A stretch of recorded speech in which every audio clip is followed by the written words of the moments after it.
5, 4, 3, 2, 1, 0.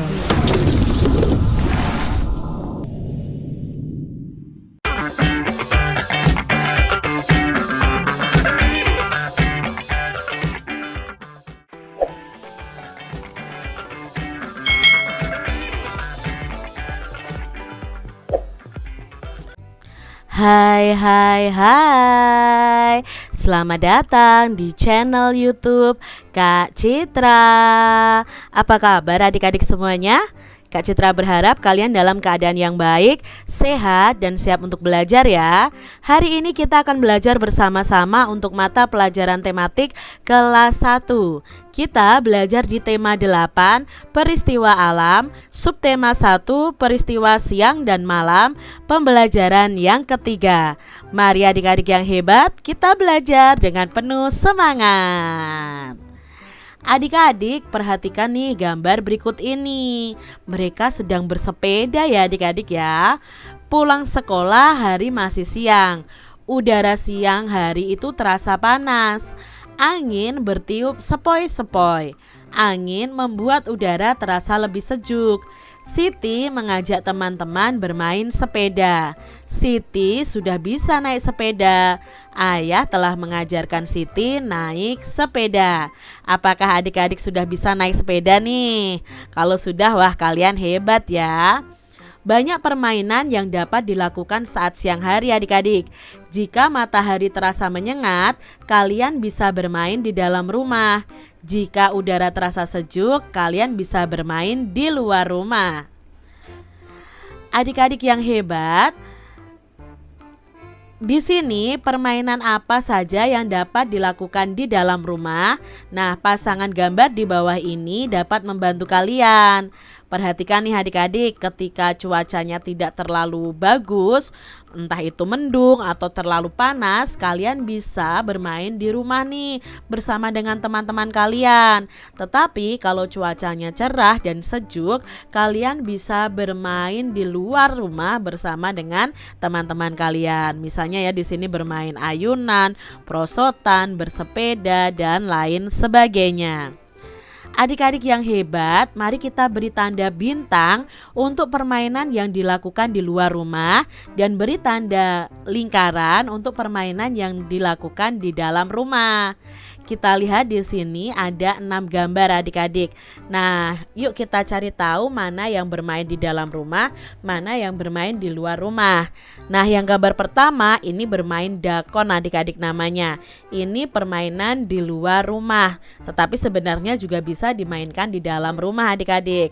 Lalu bermain kasti. Bermain kasti itu kan berarti di lapangan. Nah, berarti ini permainan di luar rumah.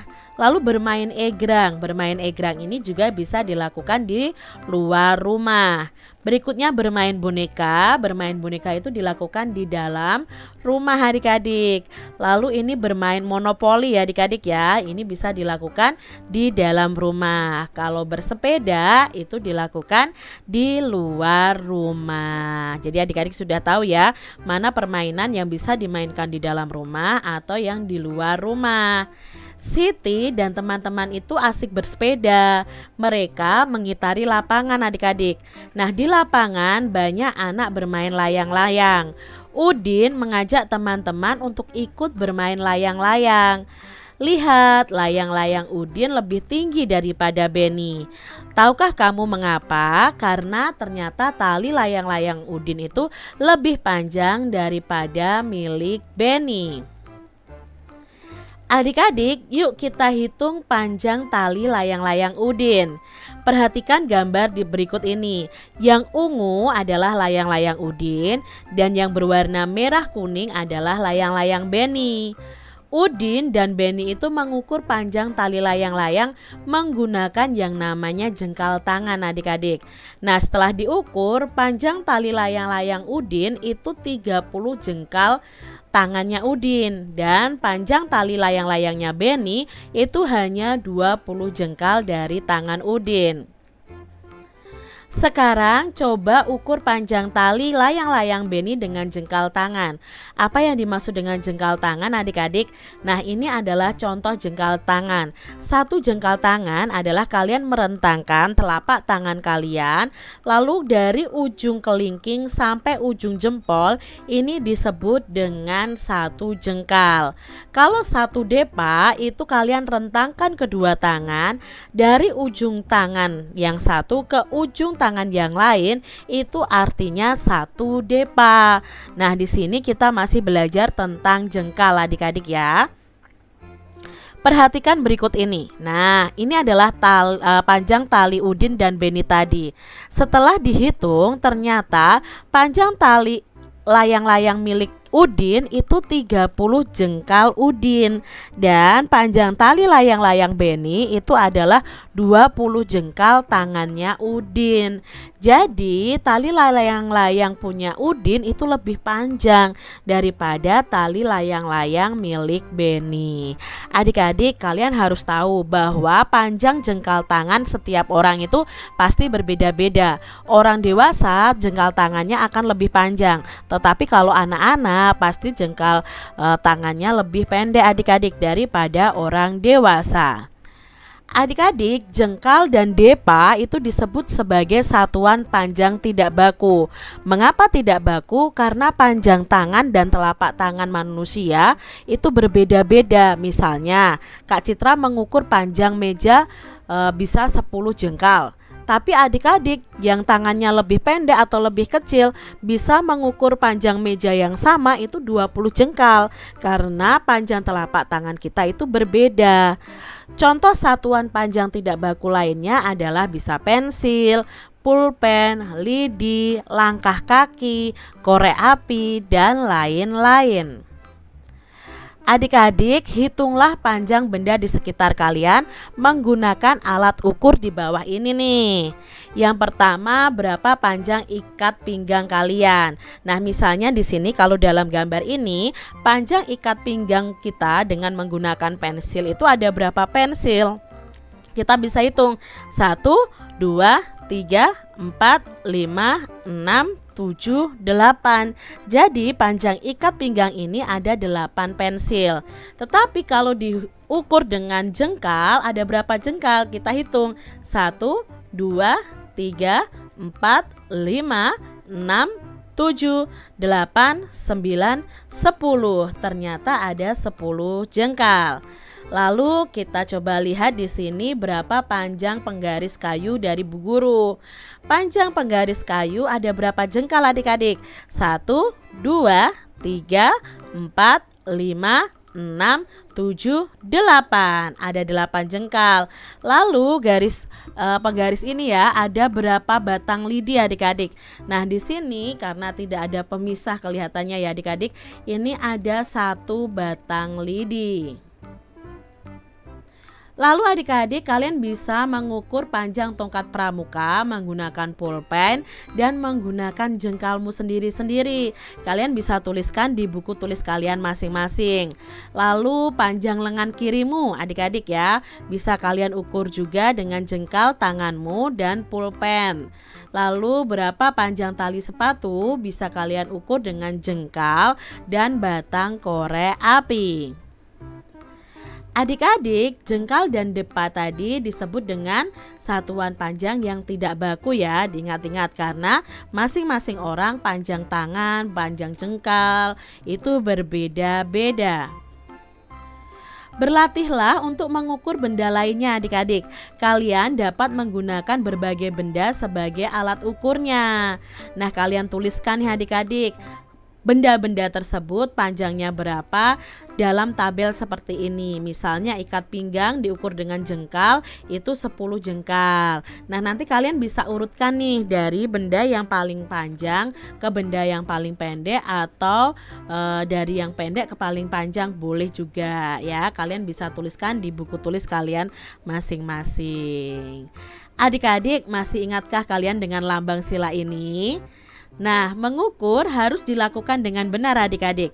Menuliskan hasil ukuran harus dilakukan dengan benar juga.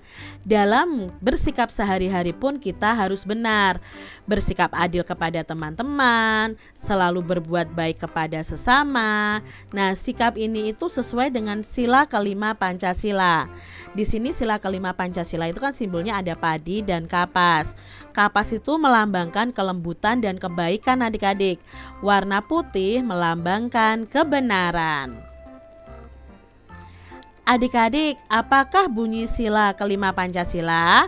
Ya, bunyinya adalah keadilan sosial bagi seluruh rakyat Indonesia. Lalu apa nih lambang sila kelima Pancasila? Ya, lambangnya adalah padi dan kapas. Sikap apa yang harus kita lakukan agar sesuai dengan sila kelima Pancasila? Nah, sikap kita yang bisa kita lakukan adalah sikap adil dan baik kepada semua orang. Adik-adik, nah di buku kalian ada gambar nih seperti ini. Kalian bisa gunting dan susun lalu tempelkan sehingga membentuk gambar padi dan kapas. Misalnya kalau disusun seperti ini adik-adik ya, bisa kalian kerjakan di buku kalian masing-masing. Adik-adik yang hebat, diskusikan nih bersama teman kalian. Pernahkah kalian bersikap adil kepada sesama? Lalu tuliskan ya hasil diskusi kalian pada tabel di bawah ini. Misalnya sikap adil yang pernah dilakukan. Misalnya sikap adil yang dilakukan oleh ayah apa? Nah, coba adil terhadap ayah apa? Misalnya kamu menghormati ayah, itu termasuk sikap yang adil adik-adik. Berbagi makanan dengan ayah, itu juga sikap yang adil. Lalu sikap adil terhadap ibu, apa yang pernah kalian lakukan terhadap ibu kalian yang berhubungan dengan sikap adil. Terhadap saudara juga begitu. Lalu terhadap teman, misalnya berbagi bekal makanan dengan adil, berteman dengan semua teman tanpa memandang agama, tanpa memandang warna kulit dan lain sebagainya. Itu contoh sikap adil di sekolah untuk teman-teman kalian adik-adik. Nah adik-adik, ceritakan nih pengalaman kalian di depan kelas, pengalaman saat berbuat adil kepada sesama kalian. Kalian bisa pilih salah satu perbuatan adil atau perbuatan baik yang pernah kalian lakukan kepada teman-teman kalian. Demikian tadi adik-adik pembahasan kita di tema 8 subtema 1 pembelajaran yang ketiga. Semoga video pembelajaran ini bermanfaat ya untuk adik-adik semuanya. Dan sampai jumpa lagi di video pembelajaran Kak Citra selanjutnya. Tuhan memberkati. Jangan lupa tekan tombol subscribe, lalu tekan loncengnya, tekan juga tombol like, lalu share ke media sosial kalian. Jangan lupa untuk ikuti media sosial Kak Citra. Terima kasih.